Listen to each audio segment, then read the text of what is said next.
Hello বন্ধুরা, আসসালামু আলাইকুম। আমরা যারা টিপি লিঙ্কের আরসার C54 রাউটারটি ইউজ করি, অনেক সময় দেখা যায় বিভিন্ন কারণে আমাদের রাউটারের পাসওয়ার্ড কিন্তু চেঞ্জ করা লাগতে পারে।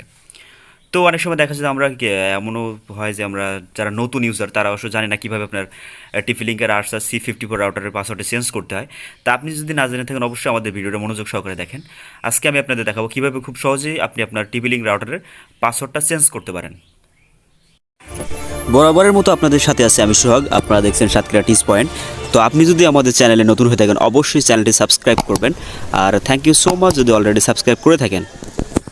তো টিপি লিঙ্ক আরসার C55 রাউটারের পাসওয়ার্ড আপনি কিন্তু দুইভাবে চেঞ্জ করতে পারেন। আপনার যদি টিপি লিঙ্কের যে অ্যাপটা থাকে অ্যাপ দিয়েও করতে পারেন, না ব্রাউজার দিয়ে করতে পারেন। তো আমি ব্রাউজার দিয়ে করে আপনাদের দেখাচ্ছি। তো আপনি চলে যাবেন আপনার ফোনের ক্রোম ব্রাউজারে, গুগলে যে ক্রোম ব্রাউজার আছে, ক্রোম ব্রাউজার আছে। তো ক্রোম ব্রাউজারে আসার পর ক্রোম ব্রাউজার এখানে যে সার্চ বারটা আছে, সার্চ বারে আপনি আপনার রাউটারের আইপি অ্যাড্রেসটা টাইপ করবেন।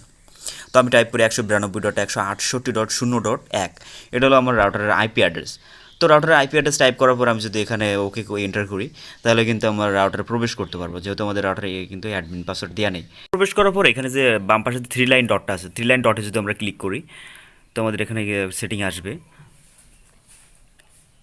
তো আমরা বাম পাশে থ্রি লাইন ডটে ক্লিক করব। থ্রি লাইন ডটে ক্লিক করার পর এখানে ওয়্যারলেস অপশনটা আছে, তো আমরা ওয়্যারলেসে যদি ক্লিক করি, ওয়্যারলেসে ক্লিক করার পর এখানে কিন্তু আমাদের রাউটারের নাম, পাসওয়ার্ড সব কিছু কিন্তু আমরা এখানে দেখতে পাবো। তো আমরা যদি একটু স্ক্রল করে নিচে আসি, এখানে কিন্তু আমাদের পাসওয়ার্ডটা শো করতেছে। তো আমরা চাইলে কিন্তু আমাদের খুব সহজে আমাদের রাউটারের পাসওয়ার্ডটা কিন্তু এখান থেকে চেঞ্জ করতে পারি। রাউটার আপনার ইচ্ছা খুশি মতো আপনারা একটা পাসওয়ার্ড দেবেন, অবশ্যই সেটা 8 সংখ্যার উপরে হতে হবে। 8 সংখ্যার নিচে দিলে আপনার পাসওয়ার্ড কিন্তু নেবে না। ধন্যবাদ সবাইকে।